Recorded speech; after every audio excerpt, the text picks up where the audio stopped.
NPS में होने वाले बदलावों से मिल सकती है बड़ी राहत। ओपीएस की वापसी नहीं, लेकिन बेहतर पेंशन की उम्मीद। एनपीएस में सुधार के तहत केंद्र कर्मचारियों को अंतिम वेतन का 50% पेंशन के रूप में देने पर विचार हो रहा है। हालांकि पुरानी पेंशन योजना ओपीएस की वापसी संभव नहीं मानी जाती, लेकिन ये बदलाव पेंशन धारकों को कहीं न कहीं बेनिफिट देने वाले साबित होंगे। नमस्कार साथियों, मेरा नाम अनुज कुमार और आप देख रहे हैं अपना खुद का YouTube channel ABN news Bharat. साथियों, आज जो चर्चा करने वाले हैं वो बहुत अहम और खास पॉइंट पर होने वाली है। आज जाके कहीं ना कहीं आगे चलकर ये वीडियो वाकई ही दिलचस्प होने वाली है, क्योंकि एनपीएस में बदलाव सरकार की योजना है और पुरानी पेंशन योजना कर्मचारियों की मांग है। तो क्या एक असमंजस वाली स्थिति बनेगी? ये बातें बहुत दिलचस्प होने वाली है, क्योंकि लगातार हमने वो बातें उठाई हैं, लगातार हमने वो बातें करने का प्रयास किया है जिससे कि कर्मचारी वर्गों को कहीं ना कहीं बेनिफिट देने वाली साबित हो सके। लेकिन जब हम बात करते हैं पुरानी पेंशन योजना को उजागर करने की, यानी कि दोबारा से लागू करने की, तो उसमें से सरकार का निर्णय निकल कर आता है कि हम जो है एनपीएस में सुधार करेंगे। जैसे कि आप जानते हैं कि हाल ही में वित्त सचिव की एक अध्यक्षता में कमेटी का गठन किया गया, लेकिन कमेटी की जो रिपोर्ट है वो किस बारे में है?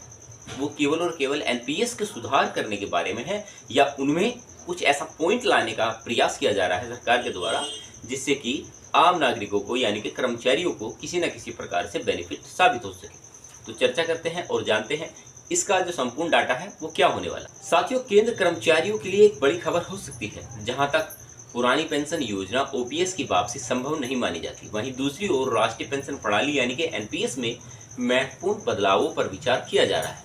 इन बदलावों के तहत केंद्र कर्मचारियों को उनके अंतिम वेतन का 50% पेंशन के रूप में देने का प्रस्ताव रखा गया है।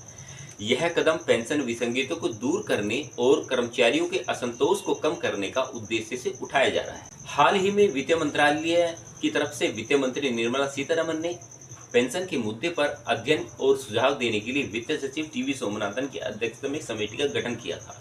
यह समिति एनपीएस के तहत पेंशन की गारंटी और इससे जुड़े वित्तीय प्रभावों पर आकलन कर रही है। टाइम्स ऑफ इंडिया की एक रिपोर्ट के अनुसार समिति ने अंतर्राष्ट्रीय पेंशन प्रणाली और आंध्र प्रदेश सरकार की पेंशन नीति का भी अध्ययन किया है।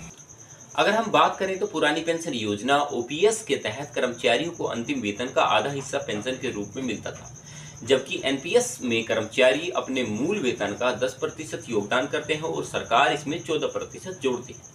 एनपीएस एक अंशदार या अंशदायी आधारित योजना है जिसमें पेंशन में उतार चढ़ाव देखने को मिलते हैं। हालांकि 25-30 साल सेवा देने वाले कर्मचारियों को एनपीएस के तहत ही अच्छे रिटर्न की संभावना मानी जाती है, लेकिन कम सेवा अवधि वाले कर्मचारी के लिए स्थिति अलग हो सकती है। यानी कि अगर आपकी जो सेवा अवधि है, अगर 20 साल, 25 साल या 30 साल के ऊपर की है, या इसमें लगभग 40 साल के आसपास नौकरी आपने की है एनपीएस के तहत, तो आप ही मान सकते हैं कि आपको एनपीएस के तहत अच्छा एक रिटर्न मिल सकता है।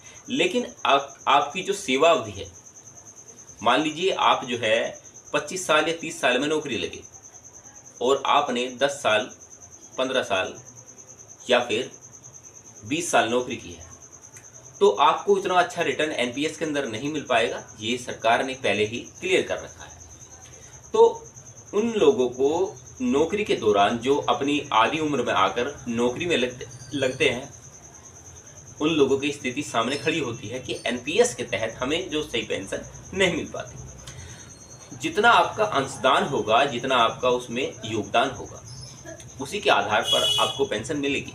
तो सरकार ने कहीं ना कहीं ये बातें क्लियर की हैं, लेकिन बात फिर भी वहीं अटकती है कि आखिरकार इतना भेदभाव क्यों है।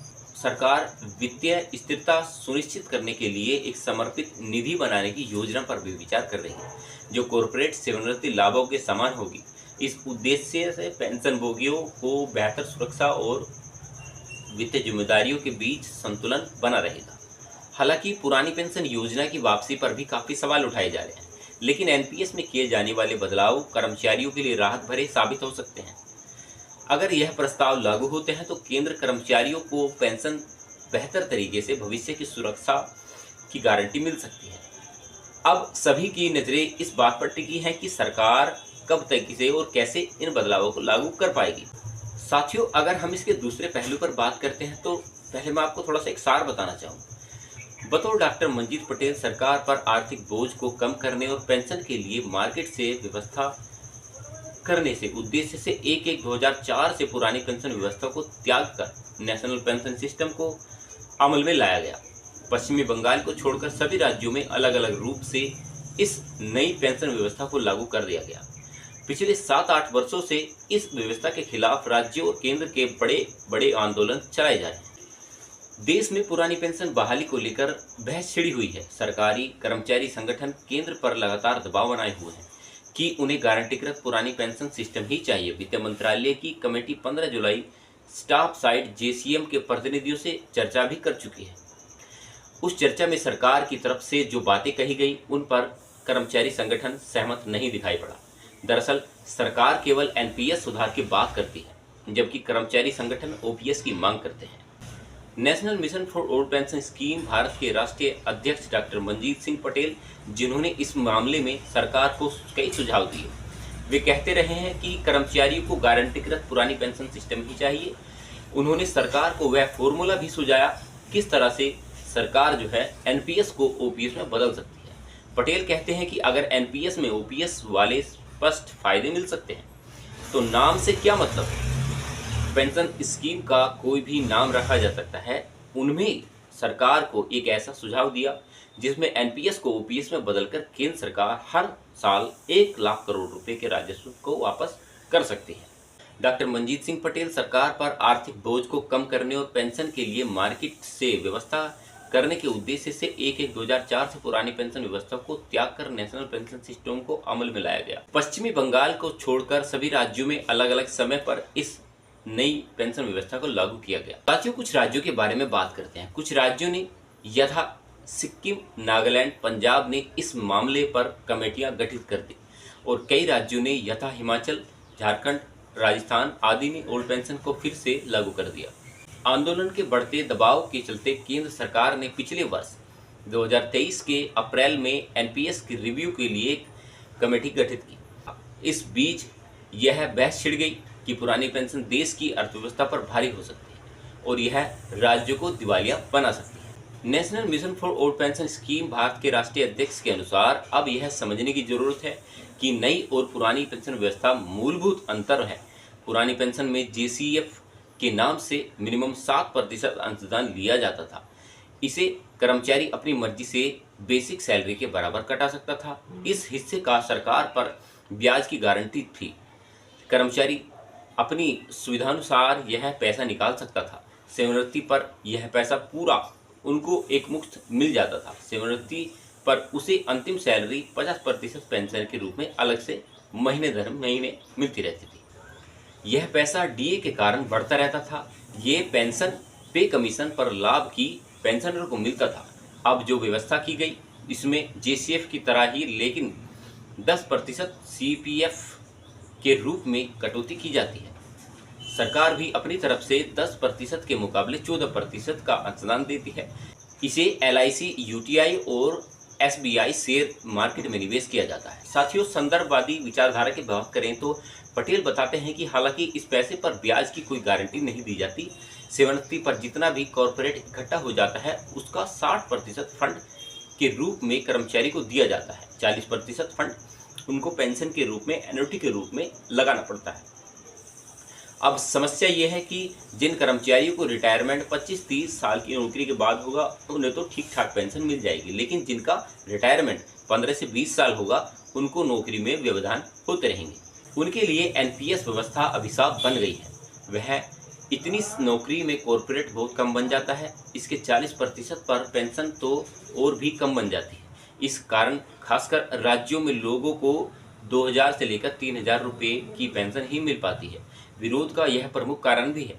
पुरानी पेंशन व्यवस्था में एक गारंटी थी कि किसी भी पेंशनर की पेंशन 9000 रुपये से कम नहीं होगी। कम बनने पर उसको 9000 रुपये की पेंशन के साथ DA जो है दिया जाता था। इसके चलते कर्मचारियों को old age social income security की गारंटी बनी रहती थी। अब यह देखना जरूरी बन जाता है कि क्या वास्तव में पुरानी पेंशन देश या किसी राज्य को दिवालिया बना सकती है। क्या इसको फिर से लागू किया जा सकता है? क्या यह NPS को OPS में बदला जा सकता है? ये काफ़ी सारे ऐसे सवाल हैं। जो कर्मचारी के मन में रोज उठते होंगे। पटेल के अनुसार इस विषय में स्टडी कहती है कि एनपीएस व्यवस्था को बिना खत्म किए भी कुछ बदलाव करके इसको ओपीएस जैसा बनाया जा सकता है। पहली बात ये कि पुरानी पेंशन में सरकार कोई अंशदान नहीं देती, जबकि एनपीएस में उसे 14% अतिरिक्त सैलरी देनी पड़ती है। सेवानिवृत्ति पर सरकार कर्मचारियों को 45.86% अतिरिक्त फंड देती है। इसे मैनेज किया जा सकता है यदि सरकार एनपीएस में ही यह व्यवस्था कर दे कि कर्मचारी और सरकार के अंशदान अलग अलग रहेंगे, तो कर्मचारियों के अंशदान को जेसीएफ की तरह ही फिक्स ब्याज दिया जा सकता है।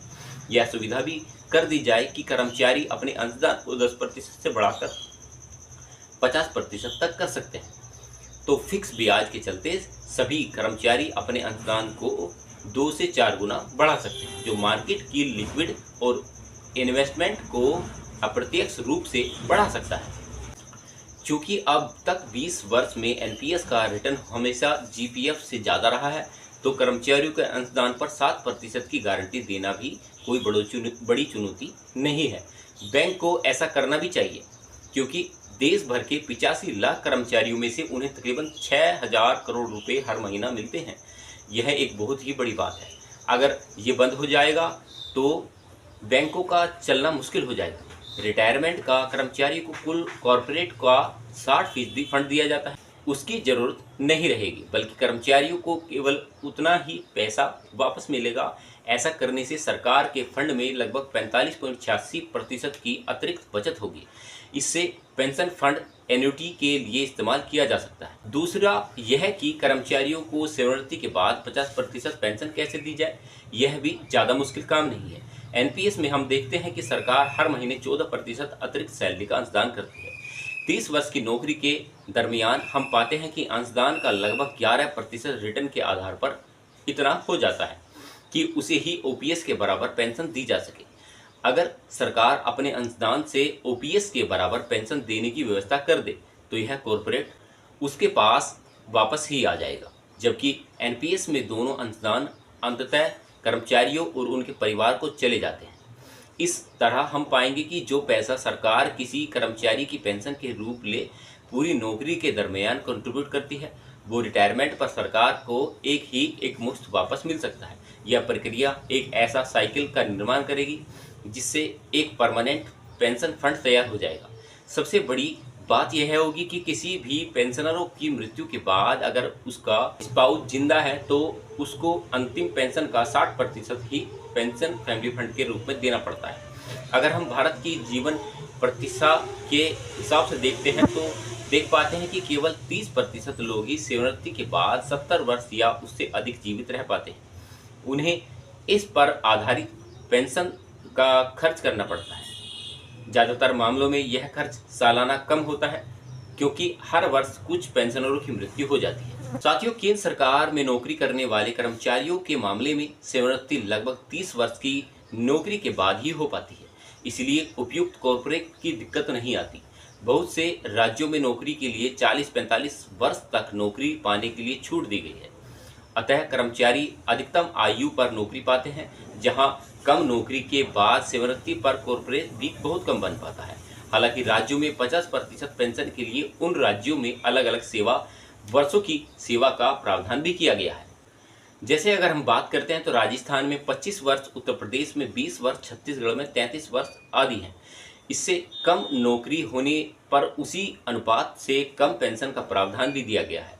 सरकारी फंड से भी पेंशन देने में उसकी नियम का पालन किया जा सकता है और 20 वर्ष की रेगुलर नौकरी करने के पहले सेवानिवृत्ति के मामले में मिनिमम पेंशन 9,000 रुपये प्लस महंगाई भत्ते के प्रावधान से भी इस समस्या का निदान किया जा सकता है।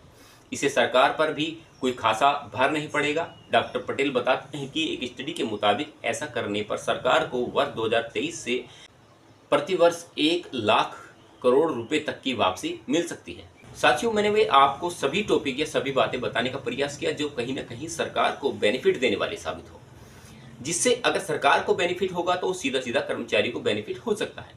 क्योंकि आप एक बात बताइए, जो 14% का अंशदान जो गवर्नमेंट करती है, अगर सरकारी कर्मचारी या कोई भी कर्मचारी उसमें 7% का योगदान, 10% का योगदान करते हैं और 14% योगदान जो है गवर्नमेंट करती है।